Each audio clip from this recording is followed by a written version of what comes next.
faut s'abstenir d'entrer dans la profondeur des dossiers sous enquête. En effet, depuis un certain temps,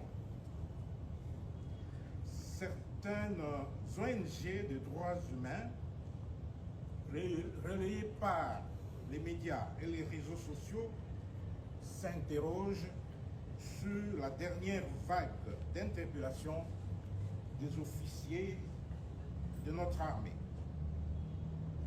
Sans entrer dans les détails, puisque le dossier, comme je l'ai dit, est encore dans la phase préjuridictionnelle, voici ce que l'opinion plurielle doit savoir à ce stade.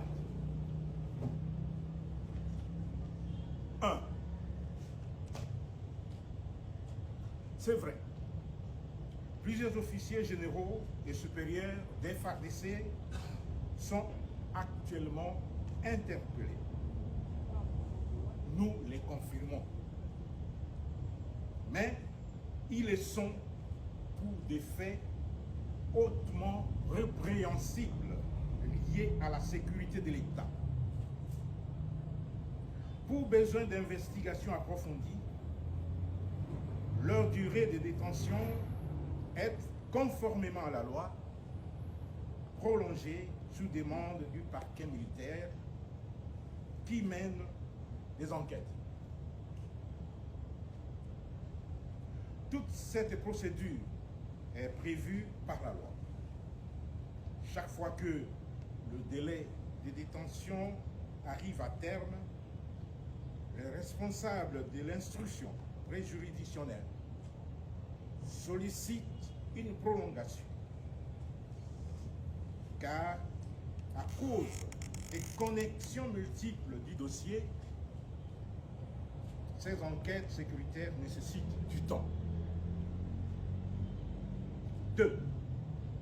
Pour ceux qui racontent des histoires autour du lieu de leur détention, les forces armées de la République démocratique du Congo précisent qu'ils sont assignés à résidence et dans des conditions acceptables.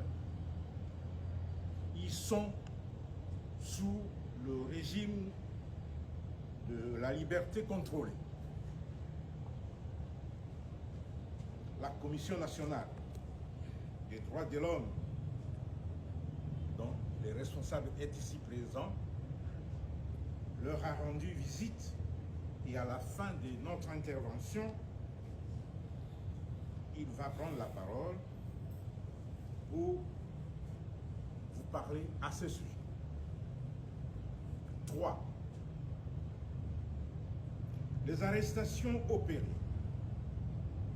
et ces détentions ne sont pas irrégulières et n'énervent pas la loi et les droits.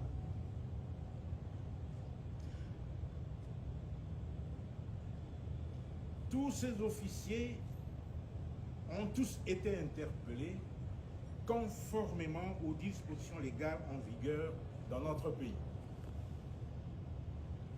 Tous les officiers interpellés par le Centre national de cyberdéfense, nous sommes au point 4, sont à la disposition de l'auditeur général des FARDC pour approfondissement des enquêtes et la poursuite de la procédure. Une fois l'affaire portée devant le juge, les médias auront les détails nécessaires pendant que le procès sera organisé. Voilà, mesdames et messieurs les professionnels des médias, les éléments essentiels à retenir sur les dossiers d'arrestation des officiers, des quelques officiers des forces armées de la République démocratique du Congo. Il s'agit de plusieurs officiers généraux et de plusieurs officiers supérieurs. Les forces armées de la République démocratique du Congo insistent sur le caractère hautement répréhensible des faits entourant ces dossiers très sensibles liés à la sécurité de l'État. Le parquet militaire à la gestion de ce dossier, il nécessite beaucoup de temps pour permettre à l'auditeur général d'approfondir ses enquêtes et d'avoir un dossier complet, bien documenté, bien ficelé, avant de présenter les prévenus au premier président de la Haute Cour militaire pour la saisine.